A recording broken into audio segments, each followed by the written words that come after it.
Ya autorizó el árbitro el arranque del juego, ya está en marcha el partido entre el equipo de Sportivo Iteño y el 2 de mayo de Pedro Juan Caballero. Juega para Richard Brites, tomado por la marca de Igor Valdés. Gira Barreto, le puede pegar, allí está Barreto, Barreto definió. ¡Golazo!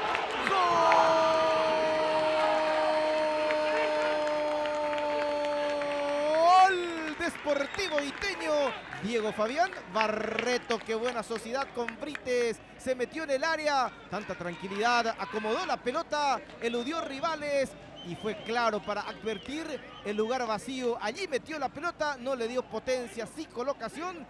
Ese es un equipo, una institución muy dura. Viene el centro, arriba la pelota, cabezazo, gol. Leguizamón, Omi, gol del 2 de mayo de Pedro Juan Caballero. Pelota quieta, juego aéreo. Osmar Leguizamón se eleva, gana el juego aéreo, aplica el testazo y vence la resistencia del portero Cafa. Empata el partido sobre 41 minutos. El hombre de refresco, el concepcionero Osmar Leguizamón. Ahora pelota para el 2 de mayo. Ya se cumplieron los 3 minutos entonces.